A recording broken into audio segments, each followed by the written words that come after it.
puede ver. Muy bien, listo pues. Van a ver ahora el tema de cardiopatía congénita acianógena, que es la coartación de la aorta.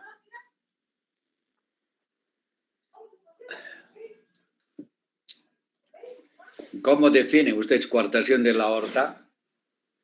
Como la estenosis congénita del callado de la aorta, la cual normalmente va a estar situada después del origen de la arteria subclavia, como están viendo ahí en la figura, ¿ya? Tiene la arteria subclavia y posterior a la arteria subclavia tiene la estrechez ahí de la aorta. El 7% de las cardiopatías congénitas están relacionadas con lo que es la coartación de la aorta. Es más frecuente en el sexo masculino que en el femenino y la sobrevida de 20 a 40 años si no se trata al paciente.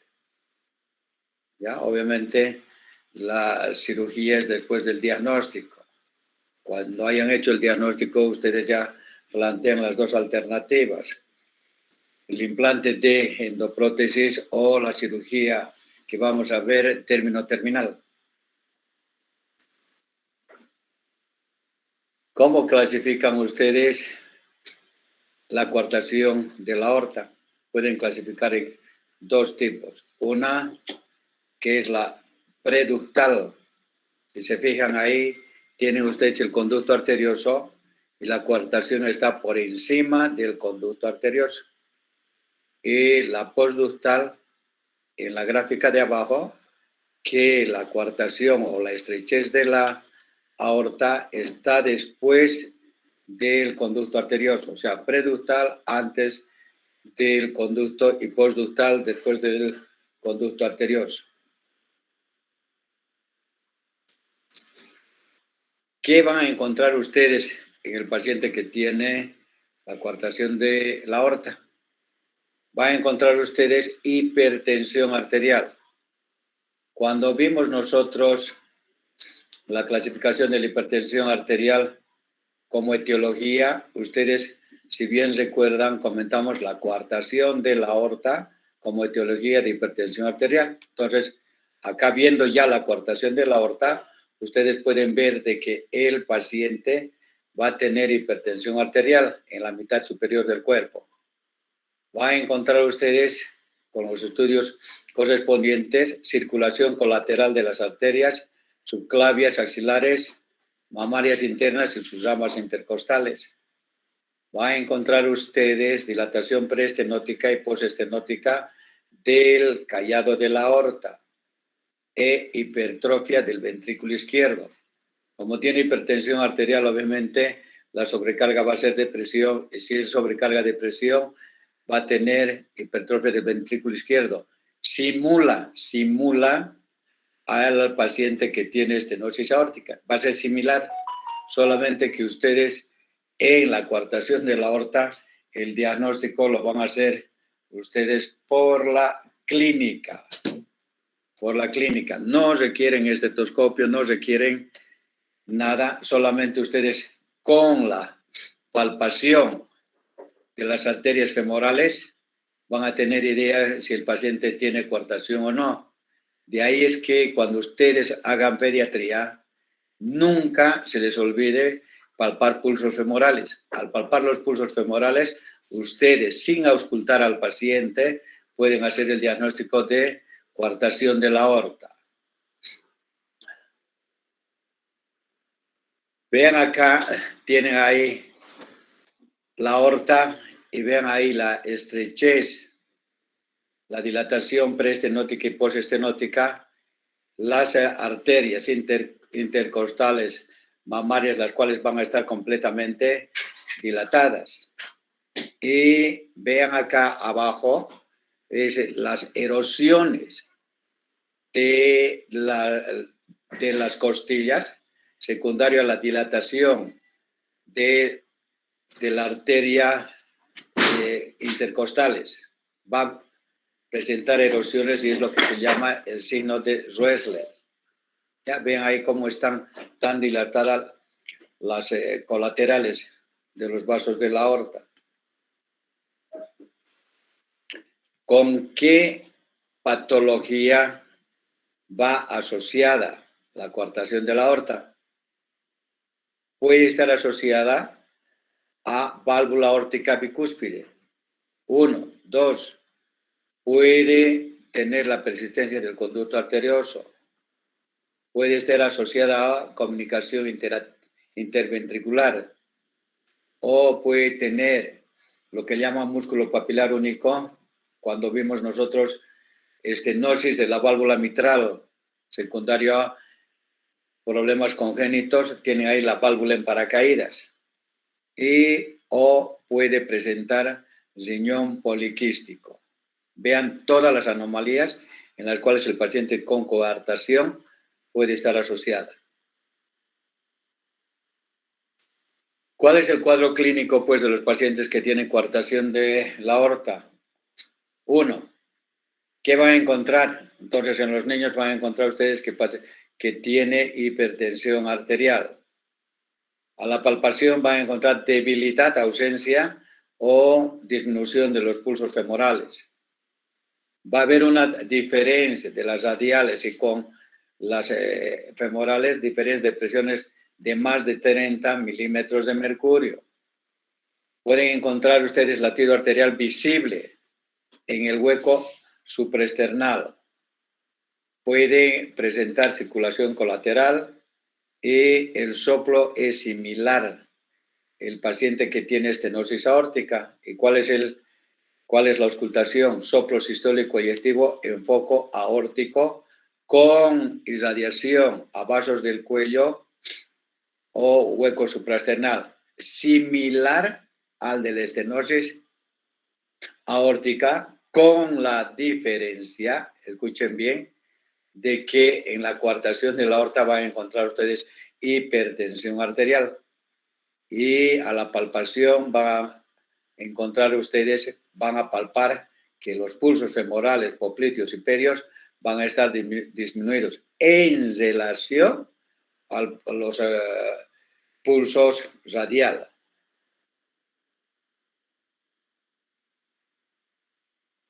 ¿Qué va a encontrar entonces en el niño? Esto es obviamente cardiopatía congénita.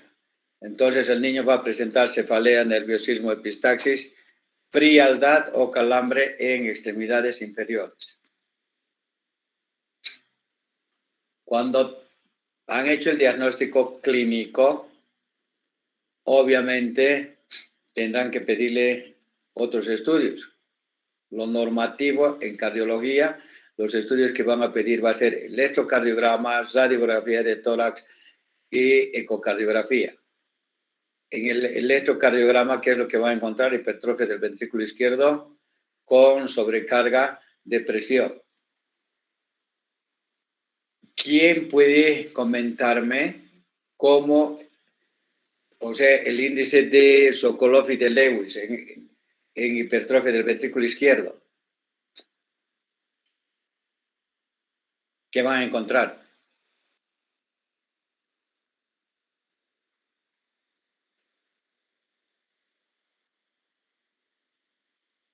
Jóvenes. Porque digo acá, en el electrocardiograma van a ver hipertrofia del ventrículo izquierdo. Muy bien. Ahora ustedes ya han visto el electrocardiograma. Han visto estenosis aórtica, ¿verdad?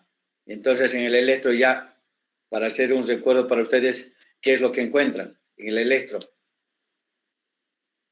¿Quién puede comentar?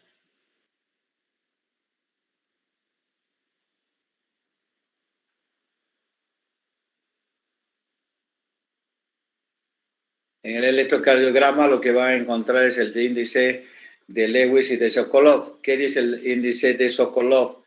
Que la sumatoria de S en derivación B1, B2, la más grande, y va a ser la sumatoria de R de B5 o B6, la más grande. Toman ustedes y la sumatoria no tiene que ser más de 3.5 milivoltios. Y en el caso obviamente van a tener que el índice de Sokolov va a ser más de 3.5 milivoltios y con la onda T negativa en B5, B6, que les va a traducir que tiene hipertrofia del ventrículo izquierdo por sobrecarga de presión. Y el índice de Lewis traduce la sumatoria de R de D1 más la S de D3. Y sumando las derivaciones estas, la sumatoria no tiene que ser más de 1.7 milivoltios. Si encuentran que tiene más de 1.7 milivoltios, dicen ustedes hipertrofia del ventrículo izquierdo. O sea, tienen los dos parámetros para que digan ustedes, tiene hipertrofia del ventrículo izquierdo. En los rayos X, que van a ver dilatación de la arteria subclave izquierda, dilatación de la aorta ascendente y van a tener erosiones en las costillas, que es el signo de Ressler. Y en la ecocardiografía, este estudio es muy importante, la cual les va a poder permitir ver la localización, si es preductal, postductal. 1. La localización y el tamaño de la estrechez de la coartación. ¿Qué quiere decir? Si la estrechez es larga, entonces ustedes van a tener para el tratamiento quirúrgico o el implante de endoprótesis, dependiendo del tamaño y longitud de la estrechez de la coartación de la aorta. 1. 2. A través de la ecocardiografía les va a poder determinar cuál es el gradiente de presión que existe entre la coartación preductal y la postductal. Se llama pseudocoartación cuando el gradiente transcoartación es menos de 50 milímetros de mercurio. Cuando el gradiente es más de 50, dicen ustedes coartación verdadera. Y si es menos de 50, es la pseudocoartación. El estudio de ecocardiografía transesofágica les va a poder permitir también más fidedigno la longitud de la coartación, ¿ya? Y esto es importante para que puedan medir y puedan ustedes en las casas comerciales, las que hacen las endoprótesis, para poder encargar y poder colocar la endoprótesis en los pacientes que tienen coartación. Dependiendo del tamaño, va a ser el tratamiento quirúrgico que vayan a hacer o los implantes de las endoprótesis. Tienen otros estudios complementarios como es la resonancia magnética y la angiografía digital, las cuales van a permitir la visualización del tamaño y gravedad de la obstrucción y las arterias colaterales asociadas. Todos estos estudios van a permitir hacer un diagnóstico para un buen tratamiento clínico quirúrgico. ¿Cuáles son las complicaciones de la aorta? Entonces, puede complicarse con aneurismas, hemorragias cerebrales. ¿Por qué? ¿Quién puede comentar? Hemorragia cerebral, ¿por qué? ¿Por la hipertensión? Por la hipertensión. Correcto. Entonces, la hipertensión arterial puede condicionar crisis hipertensiva, pues, y va a presentar ruptura de los vasos y va a ser accidente vascular cerebral de tipo hemorrágico. Muy bien. Es similar al de la hipertensión arterial, obviamente. Después puede presentarse ruptura de la aorta y el paciente obviamente se va a morir. O ateroesclerosis prematura de las coronarias. ¿Por qué? ¿Por qué?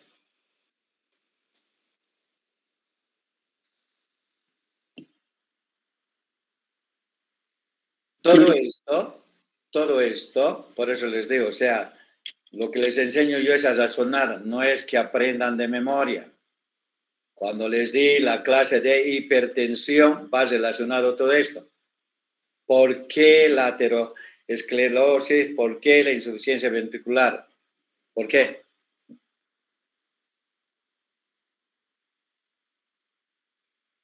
¿Qué comentamos de la hipertensión arterial en relación al tratamiento? ¿Por qué le dan tratamiento? Para evitar la formación de placas de ateroma. Ahí la tiene. La ateroesclerosis. 1. 2. ¿Qué complicaciones va a tener si tiene descontrol de la hipertensión arterial? ¿Qué es lo que va a tener? Insuficiencia cardíaca izquierda, edema agudo de pulmón, infartos y arritmias. ¿Qué arritmias? Fibrilación auricular. Si les estoy comentando que es similar que la hipertensión arterial, si estamos comentando que la coartación es una de las causas de hipertensión arterial. Y la hipertensión arterial tiene todas las complicaciones que hemos comentado. Y por último, pueden presentar endocarditis infecciosa. ¿Cuál es el tratamiento de la coartación de la aorta? El tratamiento va a ser quirúrgico si la estrechez y la longitud de la coartación es pequeña o corta. Lo que van a hacer es resección y anastomosis término-terminal y se solucionó el problema. No requieren estos pacientes circulación extracorpórea, ¿ya? No requieren porque pues no es cirugía para como el recambio valvular, son órganos extracardíacos, o sea, pues no requieren circulación extracorpórea.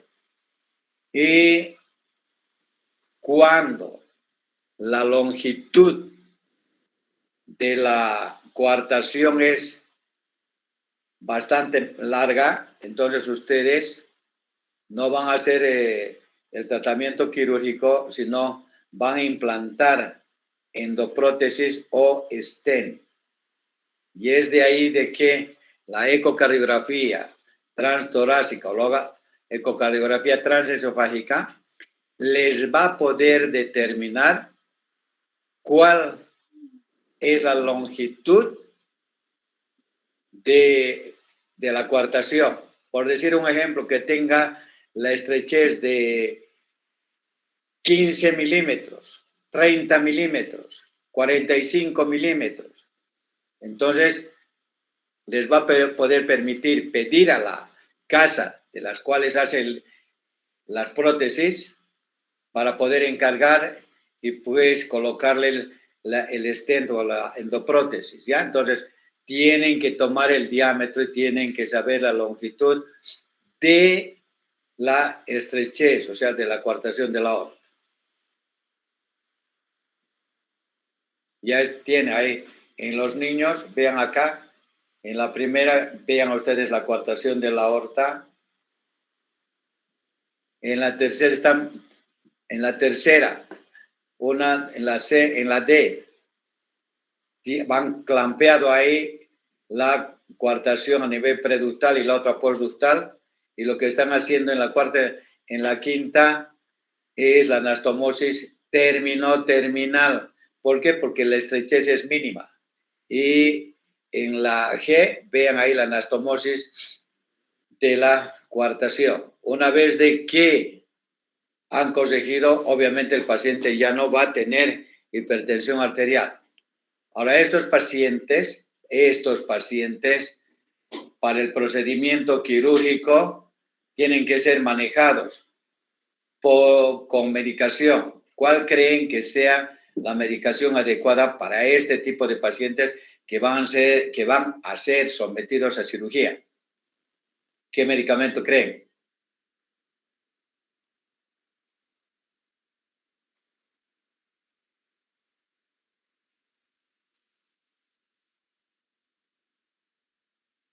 ¿Qué medicación? Los beta bloqueantes. Entonces tienen ahí los beta bloqueantes que antes del tratamiento quirúrgico, van a tener que ustedes administrar los medicamentos beta bloqueantes para evitar descarga simpática, ¿ya? Entonces, siempre tiene que ser manejado con beta bloqueantes. Muy bien, ¿tienen alguna pregunta?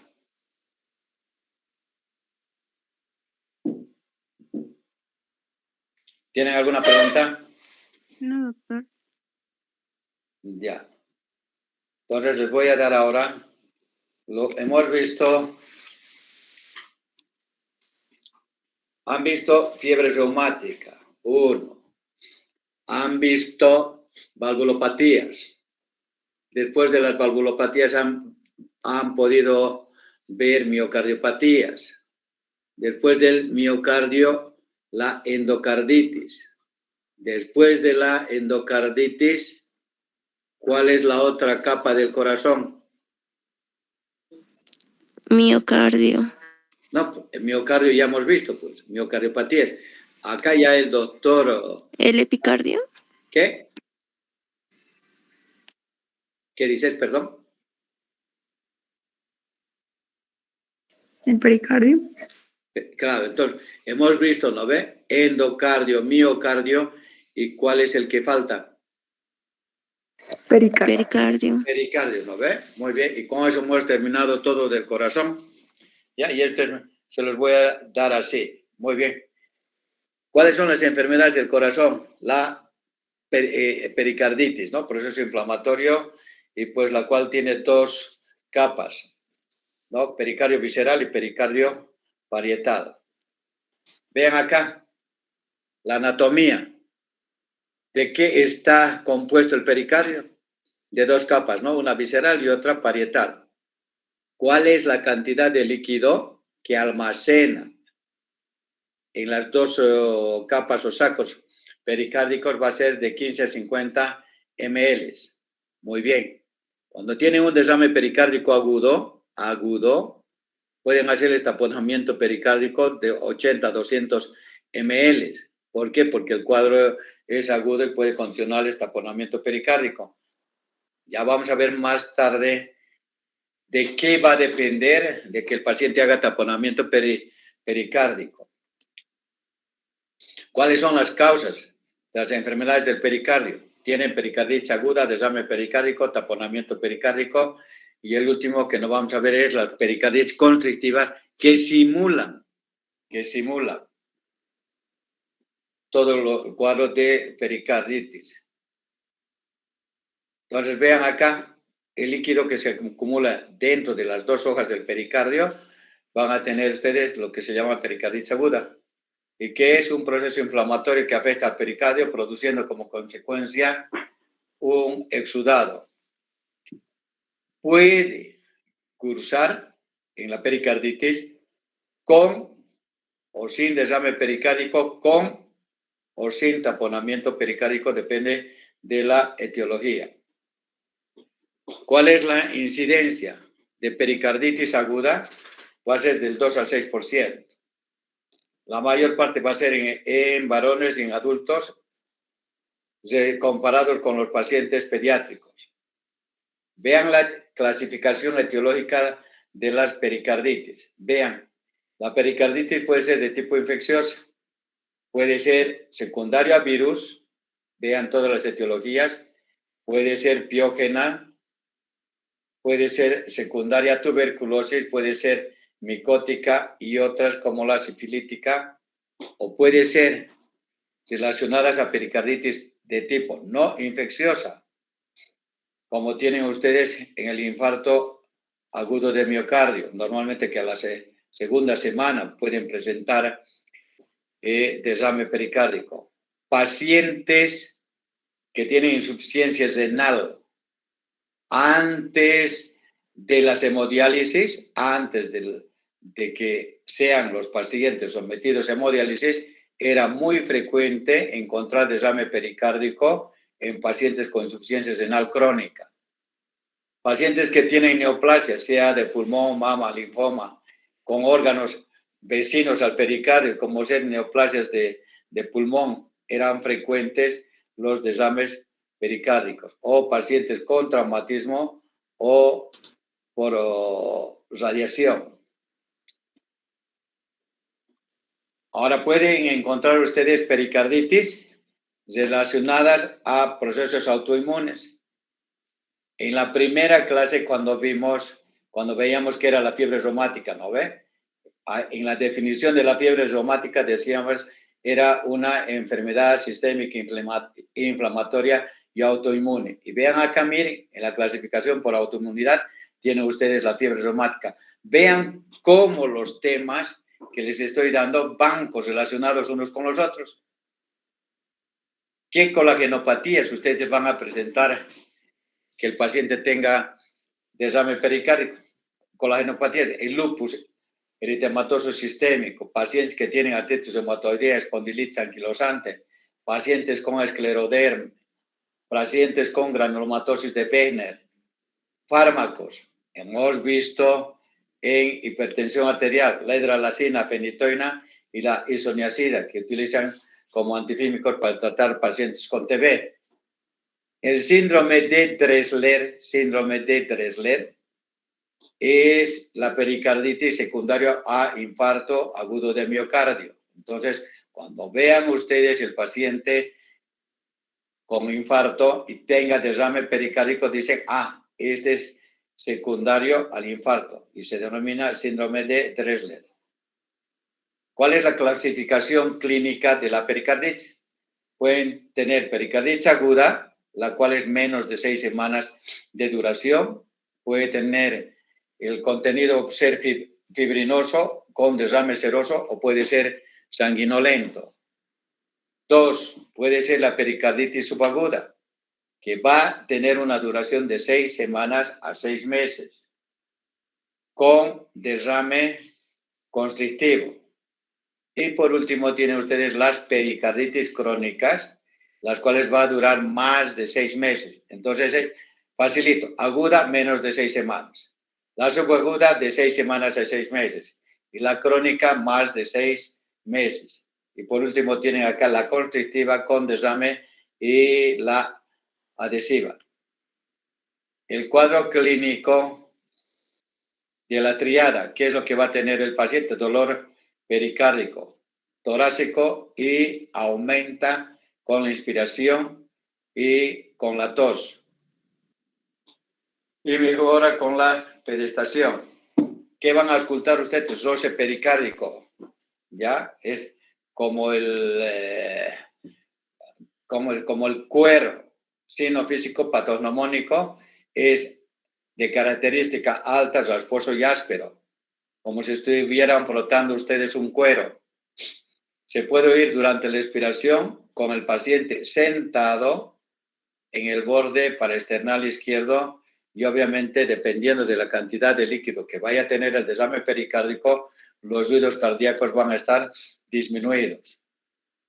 Dependiendo de la etiología, entonces pueden tener ustedes fiebre, ¿ya? Aunque no es constante. En el electrocardiograma, ¿qué es lo que va a encontrar?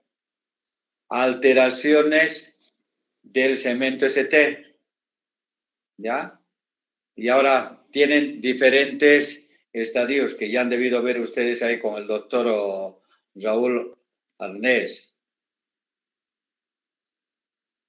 Tienen el signo de la bandera, elevación cóncava del segmento ST. En cambio, del infarto va a ser elevación del segmento ST convexa.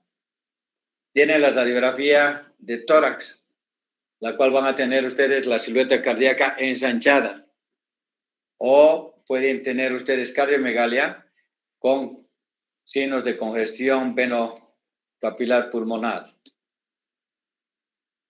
Y cuando vemos el paciente que tiene pericarditis aguda, la ecocardiografía no es útil, pero ya vamos a ver en los pacientes que tienen taponamiento, el diagnóstico obviamente es clínico y va a ser corroborado por los estudios complementarios, electroradiografía y ecocardiografía, en la cual les va a dar cuál es la cantidad de volumen que está dentro de las dos capas. Y entonces van a poder decir ustedes si tiene taponamiento o no tiene taponamiento para el tratamiento que van a hacer de la pericardiocentesis.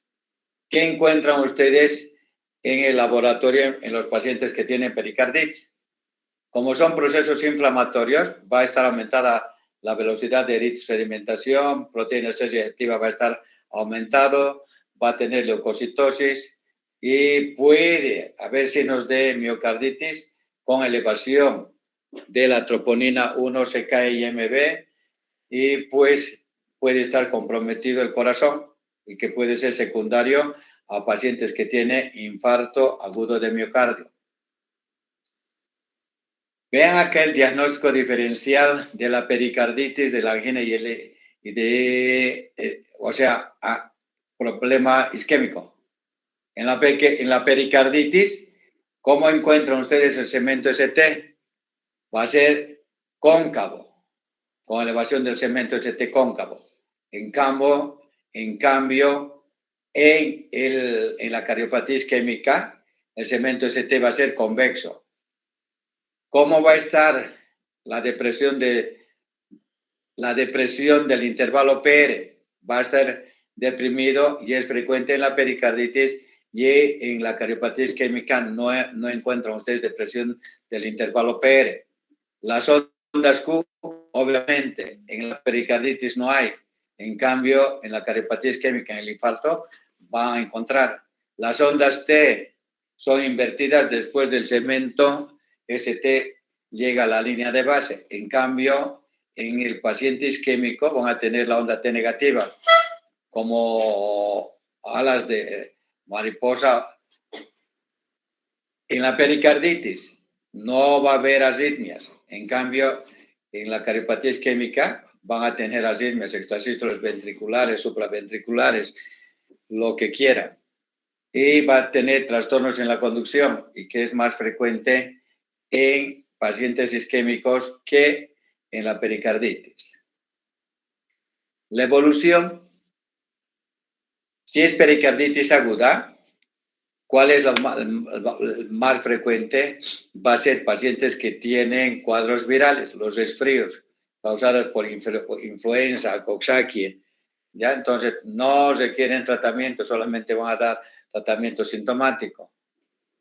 El 15-20% de las pericarditis recidivantes y pueden llegar a taponamiento cardíaco dependiendo cuál es la etiología, o puede evolucionar a la constricción pericárdica crónica.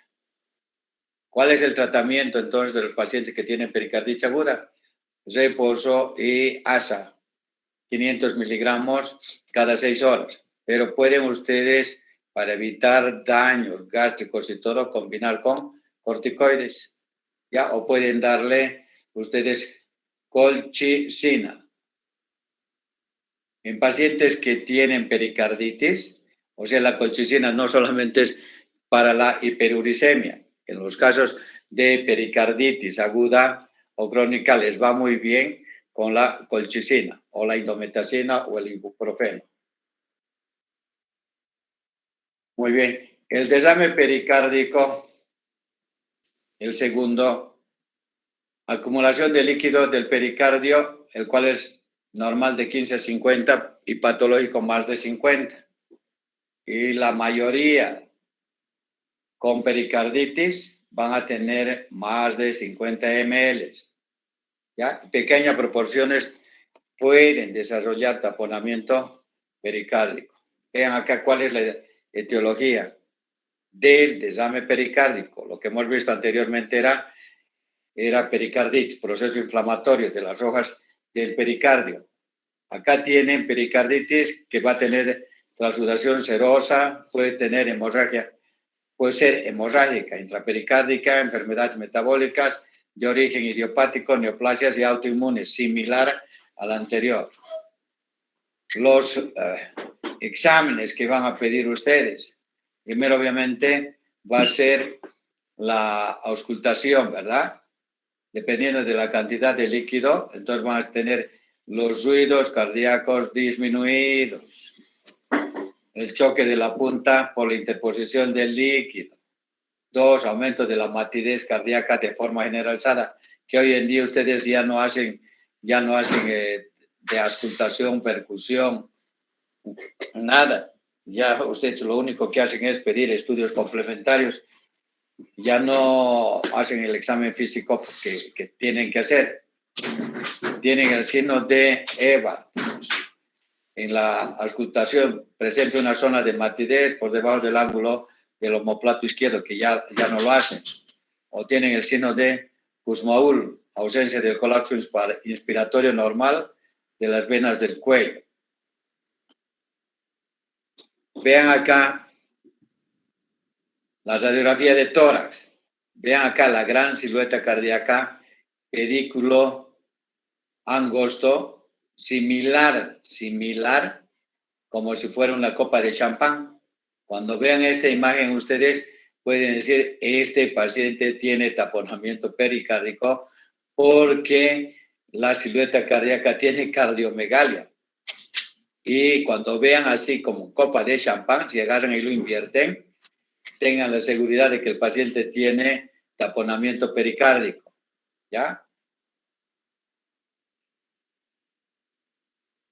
La ecocardiografía, en el caso de desagües pericárdicos, es el método diagnóstico más certero en las cuales les va a poder dar la información de la cantidad de líquido que tiene el paciente. Entonces les va a decir, tiene 1000, 2000, van a ver la distancia del pericardio visceral al parietal en milímetros y pues más o menos hay una relación para la cuantificación del desame. Ya tienen desame anterior y posterior e inclusive a través de la ecocardiografía ustedes van a poder ver el colapso sistólico de la aurícula izquierda, colapso diastólico del ventrículo derecho o colapso sistólico de la aurícula izquierda. Cualquier de estos tres signos de que presente colapso de la aurícula derecha, aurícula izquierda o ventrículo derecho es un dato ecocardiográfico de que el paciente tiene taponamiento pericárdico. Obviamente, primero está la clínica. Y en la clínica, ustedes, ¿qué es lo que van a ver? Si hay aumento de las presiones de las cavidades derechas, entonces va a presentar, ¿qué? Ingurgitación yugular, hepatomegalia con campos pulmonares limpios. Entonces dicen, el paciente tiene taponamiento pericárdico. ¿Ya? Y acá van a ver el pulso paradójico, que no es tan paradójico, en el sentido de que, ¿cómo hacen el diagnóstico? Agarran el tensiómetro, insuflan. Vamos a suponer que tenga 120/80 de presión. Muy bien. Para que tengan el diagnóstico de taponamiento pericárdico, entonces nuevamente insuflan, le piden al paciente que inspire, en la cual la presión diastólica, si disminuye más de 10 milímetros, entonces ustedes por clínica dicen, este paciente tiene cambios hemodinámicos y tiene que la presión previa a la que se le ha tomado es mayor de 10 milímetros, la disminución, dicen taponamiento pericárdico y obviamente tienen que llamar al cirujano cardiovascular para que le haga la pericardiocentesis. A más de la ecocardiografía, tienen otros métodos ustedes de diagnóstico, como ser la tomografía o la resonancia magnética, ¿ya? En el electrocardiograma, ¿qué es lo que van a ver? Complejos de bajo voltaje. ¿Qué quiere decir?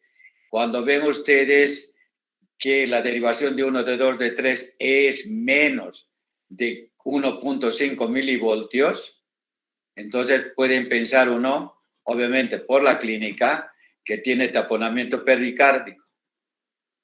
No vayan a confundirse. Pacientes con obesidad por el tejido panículo adiposo, obviamente pueden encontrar ustedes que tengan complejos de bajo voltaje o en los pacientes enfisematosos pueden encontrar. Pero acá está la clínica que les va a dar el diagnóstico. Obviamente, cuando tienen taponamiento pericárdico, tienen todos estos signos y obviamente la auscultación, los ruidos cardíacos van a estar disminuidos, ¿ya? Y tienen ahí laboratorios que les va a determinar cuál es la etiología. El pronóstico es variable. El 28% de las pericarditis agudas con derrame cursan con taponamiento cardíaco, ¿ya? Y el resto evoluciona satisfactoriamente. El derrame pericárdico crónico masivo idiopático se complica con taponamiento en cualquier momento. Pacientes que tienen, por decir, tienen neoplasias pulmonares, pacientes con mesotelioma, entonces van a tener su desame pericárdico. Mientras no traten ustedes la neoplasia pulmonar, pues va a continuar haciendo el desame. O pacientes que tienen diagnóstico de TB pulmonar pueden por vecindad tener y además pueden tener desame pericárdico. Entonces, van a tratar primero ustedes la etiología. El tratamiento, acá lo tienen, es de acuerdo a la etiología que van a hacer. Si es por TB, le darán el tratamiento correspondiente. Si es neoplásico, pues le harán quimio, radioterapia. ¿Ya? Si es por insuficiencia renal, pues mejorar la insuficiencia renal. Y hoy en día, con la hemodiálisis, ya no se ve mucho paciente que llegue a presentar taponamiento pericárdico. Entonces, el tratamiento va a ser pericardiocentesis, como están viendo acá en la figura. Y por último tienen el taponamiento pericárdico. Lo que hemos comentado ya es aumento de líquido dentro de las dos hojas viscerales pericárdicas. Y tienen ahí la etiología. Pericarditis aguda idiopática, traumatismos, hemoperitoneo, puede ser urémica, TB, pericarditis por neoplasia tuberculosa o purulenta y las miocardiopatías. Vean acá, en el pericardio, ¿verdad? Presencia de líquido pericárdico, aumento de la presión intracardíaca, de ahí que van a tener ingurgitación yugular, van a tener dificultad para el llenado ventricular, van a tener que sintomatología de falla ventricular derecha, ingurgitación yugular, hepatomegalia. Y tienen lo que hemos comentado, caída de la presión arterial, la cual va a llevar a taponamiento pericárdico. El aumento de líquido entre las dos capas, las cuales van a presionar sobre el corazón y restringen la acción del bombeo. Muy bien, ahora la pregunta para ustedes. El paciente tiene ingurgitación yugular. ¿Ya? Escuchen bien la pregunta. ¿Tiene ingurgitación yugular? ¿Tiene hepatomegalia? ¿Los ruidos cardíacos están disminuidos? ¿Y cuál es el tratamiento que le van a dar? 1. Diuréticos. 2. Beta bloqueantes. 3. Van a darle bloqueantes de los canales de calcio, IECA, ARA, o van a darle volumen. ¿Qué es lo que ven? O sea, el paciente está en decúbito y vean que el cuello tiene ingurgitación yugular, ¿verdad? Entonces, ¿cuál es el tratamiento que van a dar en el paciente que tiene taponamiento pericárdico?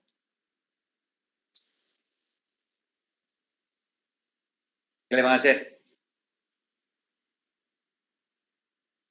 Diurético. Ahí tiene. Les estoy dando la clínica. Signos clínicos que son parecidos a la insuficiencia cardíaca derecha y congestión venosa pulmonar, que van a restringir el llenado diastólico de los ventrículos. Muy bien. En el paciente con taponamiento pericárdico, ¿cuál es el tratamiento que le van a hacer? Están ustedes, son los médicos de guardia de emergencia y les llega este paciente. ¿Cuál va a ser la conducta? ¿Le van a dar diuréticos, vasodilatadores o le van a dar volumen? ¿Qué le van a hacer? Diuréticos. Acá dice su compañera diuréticos. 1, una alternativa. 2.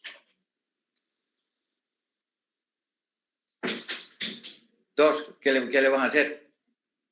Son 90 ahorita los médicos que están acá. Muy bien. ¿Qué le van a hacer?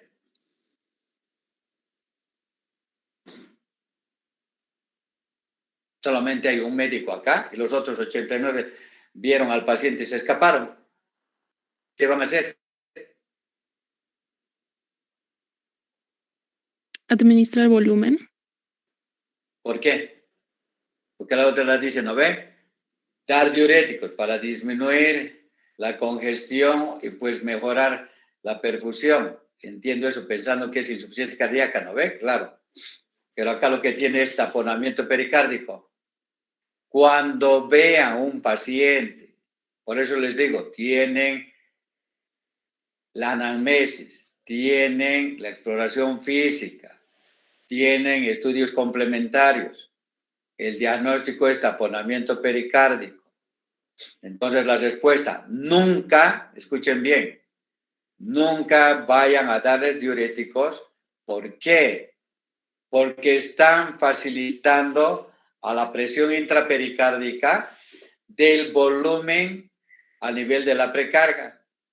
Si ustedes van a quitarle volumen, le están facilitando a la presión intrapericárdica a que haga colapso sistólico de la aurícula derecha, del BD y de la aurícula izquierda y haga taponamiento y se les muere el paciente. Más por el contrario, parecería ilógico, por eso hay un refrán que dice, no todo lo que brilla es oro, ¿verdad?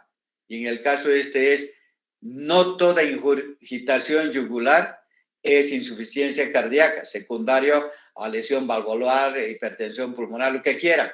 Acá el problema es el aumento de la presión intrapericárdica que está haciendo que aumente más la presión y se repercuta sobre las cavidades derechas. De ahí es que tienen ustedes la ingurgitación yugular. Entonces, ¿qué tendrán que darle? Volumen.